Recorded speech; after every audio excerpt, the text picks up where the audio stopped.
It is difficult to look at Inside in a vacuum, at least when you know that Limbo was released by the same Danish developer 6 years earlier. Playdead's two projects share quite a few similarities, but probably just as many differences. Immediately apparent is the character's red shirt, which shatters Limbo's menacing monochrome. Other colors present themselves as well, but are often muted.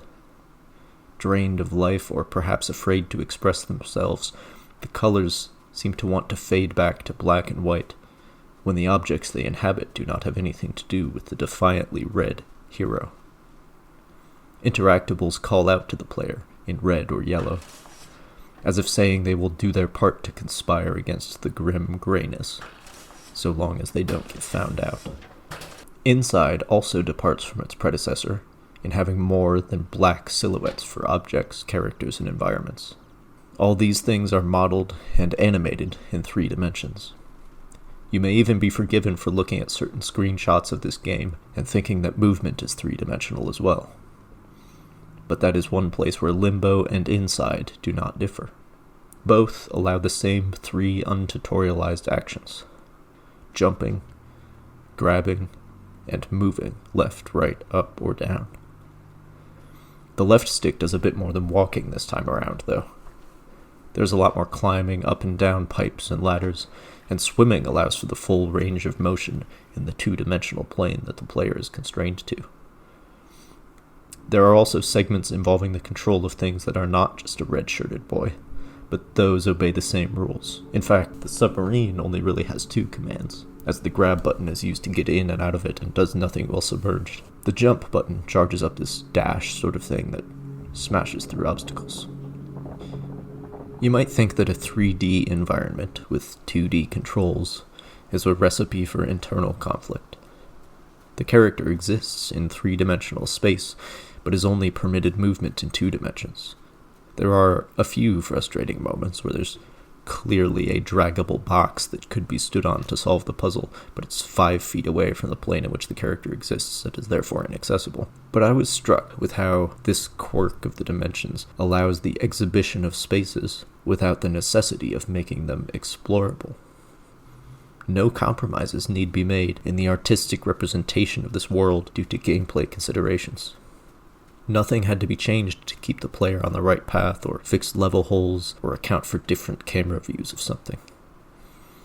In this case, the developers seem to have maximized the advantages of an on-rails experience. The game only affects a narrow path through the artwork, from which there is an uninterrupted view of the showcase of horrors.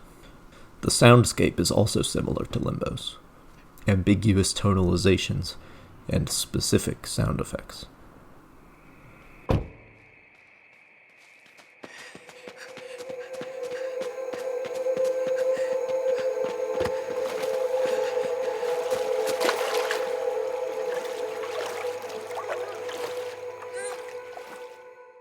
Once again, there is no language, though there is more grunting, groaning, barking, and other ambient vocalizations. Once again, the only letters in the game are those found on a rooftop. An R and a C this time, with something missing in between. There are also 2 digits that appear on this sign, representing how many more bodies worth of weight I need to open the door, so I believe the total number of characters is 4. Anyway, similarities do not stop there. Both games ended up taking exactly the same amount of time for me, 3.3 hours, which, to me, shows admirable restraint in an industry where the sequel always has to be bigger and better for some reason. Neither game has anything that overstays its welcome, unless you have the misfortune to find something you really don't like, or get stuck on one of the puzzles. Speaking of which, Inside feels less puzzly than Limbo did. There are definitely puzzles all over the place, but in Limbo, they were sort of the primary focus. There were not that many thematic elements to draw attention away from just solving all of the puzzles. Inside seems to have a much more thematic approach.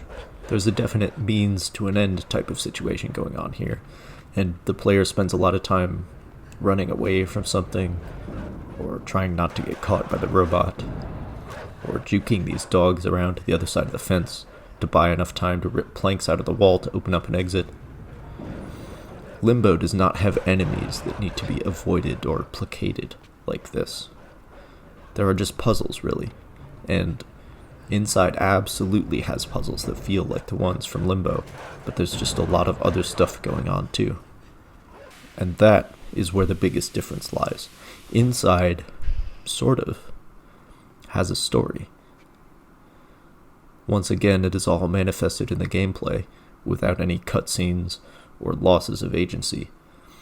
But there is absolutely a story here, and maybe even a message.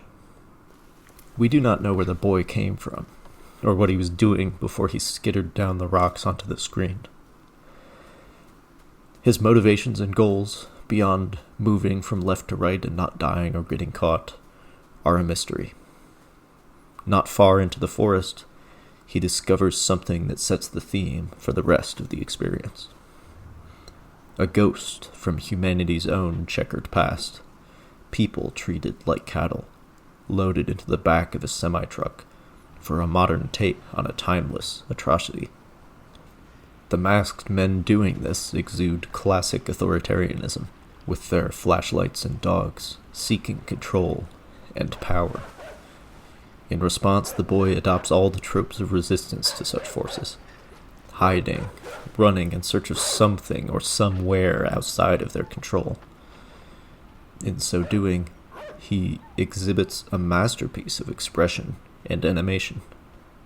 There is stealth and sprinting, but it is all organic. The boy will crouch down when he's hiding from something and move faster than normal when he's running from something, as if in response to the excess pressure the player is applying to the stick. The animation of his body language expresses the emotion of every moment better than a real face ever could. He will glance at items of interest when he passes, and look back over his shoulder when he is being chased. Fatigue will show after particularly exhausting sequences. In Limbo, there is more empty space left for the player to project their own emotions onto the experience. That still exists here, but the character on screen is a much more expressively sympathetic partner. He can often be found exhibiting the same emotions that the player is feeling. This body language animation is absolutely wonderful, and it makes everything about this experience really hit where it needs to. After escaping from the forest, we make our way inwards to a cornfield, and then a pig farm where there are people with less freedom than the pigs. This is where it is revealed that in this game, the player is in the driver's seat when it comes to mind control. It seems that there are brain-dead people around who are incapable of acting without an outside signal. The farm borders a city built of wood, concrete, and steel. Lines of the aforementioned brain-dead zombies are marching in lockstep in the same direction as the protagonist. These journeys are parallel, but not united, until...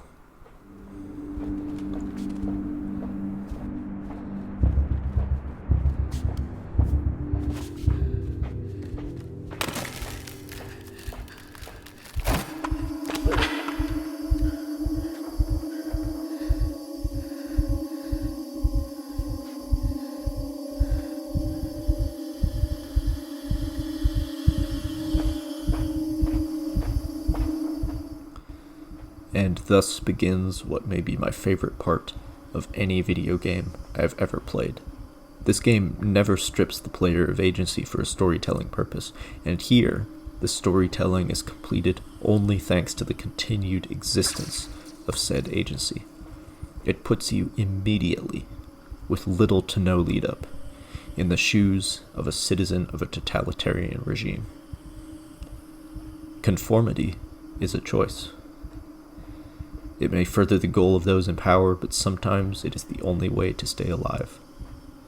Never have I seen such a perfect example of how the player's control makes video games a unique art form. Watching this phenomenon does not hit in the same way as participating does. Like with another red-clad figure in a colorless holocaust of a different time, the shirt belies a modicum of individuality which has been voluntarily suppressed.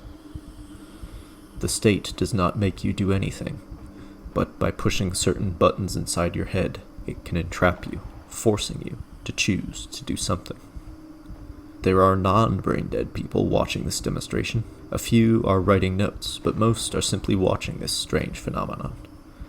There are families, children, a woman holding a newborn. The way this sequence terminates is beautiful as well. Conformity will only ever get you so far. Eventually they will come for you anyway, and when the jig is up, the only thing left to do is run. By the way, I should mention that some of the fail states in here appear to be captures, not kills, which leaves me wondering about all the timelines I'm leaving behind, where Mr. Redshirt gets brain-deaded for real and stuck back in line, a fate likely worse than death.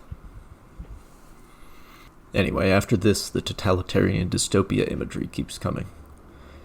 A fancy train for fully brained people rolls by, and then several stories below, its unspoken counterpart makes a macabre passage in the opposite direction. At this very moment, we are introduced to this recurring spotlight puzzle, where you have to keep going back to the shadow every time the light comes over to look at the thing you're trying to use. To me, this is an illustration of the recurring tedium of avoiding persistent surveillance. There is always a way to hide from the eye of the state. But the more places the state has eyes, the more work and patience is required for an individual to lead the essential but secret side of their life. Okay, so next up is the submarine, and it's just really fucking cool. We steal it from these scientists and then go exploring this giant facility that's all underwater. It's really well done. And we find these fuckers for the first time.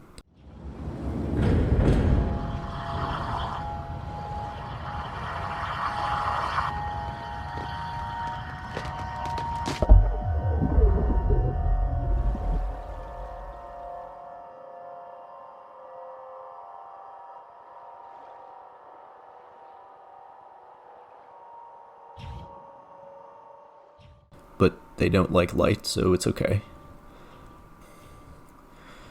Past this area, the sub has to be beached, and Redshirt continues on foot. The most elaborate puzzle of the game is presently stumbled into. We all know that the solution to taking out the man at the top is getting all the workers together and seizing the means of, all standing on a scale so that the door opens to this huge area that has to be navigated without being disintegrated by shockwaves from an unrevealed source. Once done with this whole area, I simply wrote, "Wow," in my notes, because it was just awesome. Subsequently, we get better acquainted with the long-haired water people, and it turns out that the monsters might actually be the most willing to help us topple the system that created them.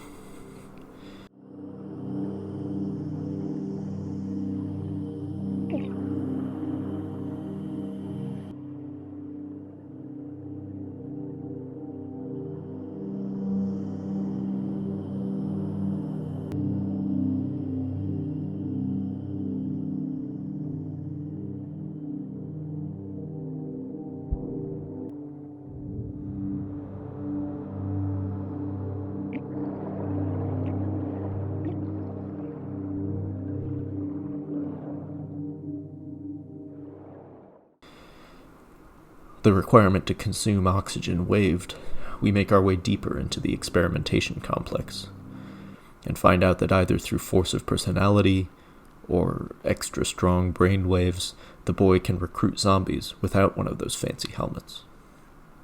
We also find out what they are doing with all these zombies in here, and that somebody is making anti-gravity water. As the penetration of the facility continues, the areas become less hostile. It's just a bunch of white-collar scientists who don't seem to mind Redshirt's presence. He makes his way down and around and in a truly climactic sequence. We are going to find out what everybody is looking at. We are going to get inside, and we are going to burn this system to the ground. That is what I was feeling at this point. A game by Playdead actually had a meaningful story, and that is the perfect video game right there. I was ready for credits to roll at any moment, leaving what was inside to speculation. I was ready for a lot of shit. What follows is what I was not ready for.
So that's what was inside.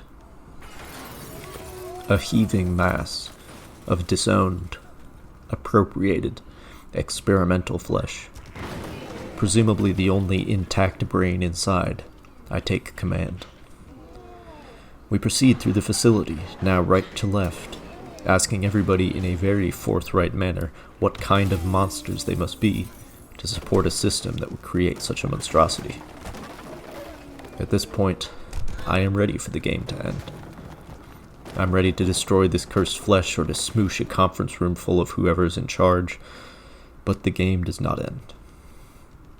Instead, there are 20 minutes of playing as this grotesque mass, doing puzzles similar to those I did when I was a boy, balancing acts, and basketball practice. I tried at one point to put the blob into the furnace because I thought that was the intended ending, to put an end to endless suffering. And I would like to point out that the blob definitely went through smaller holes than that furnace door. But no. Now, I don't want to be too harsh, because really, what happened here is that this section, as soon as we stopped smashing and started puzzling, just completely hit me the wrong way. Just took me out of it. But that is me and not anybody else. And putting something like a playable blob in your game without really fleshing out, pun intended, all of the stuff you can do with that would kind of be a waste. Unfortunately though, for me specifically, it kind of fucked up my experience. Eventually you get out and roll down to a beach and lay there spent while the credits roll. Interestingly, a lot of the people just end up watching. Amazed, shocked, fascinated, petrified, or all the above. They just spectate. And then one or two quietly help us in some small way. Perhaps they just want us to leave.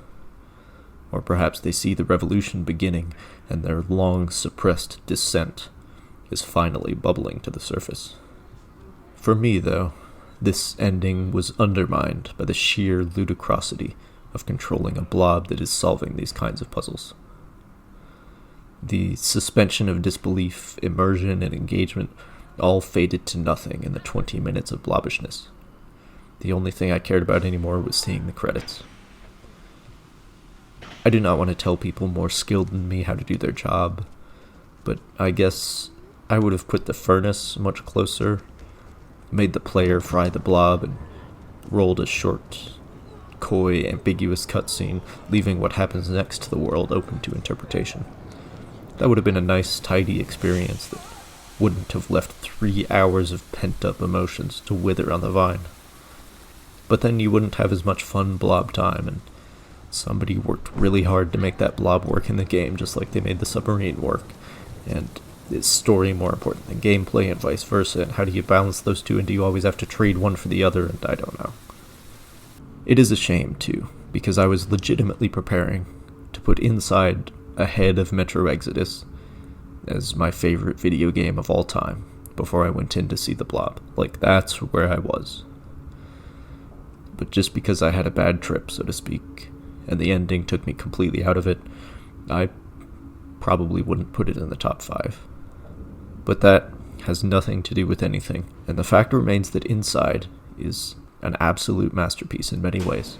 A pleasingly similar but different complement to Limbo, and a wonderful case study for how to do storytelling through gameplay without anybody saying a word. It is, for me, however, an interesting example of how one little thing can fuck over an entire experience.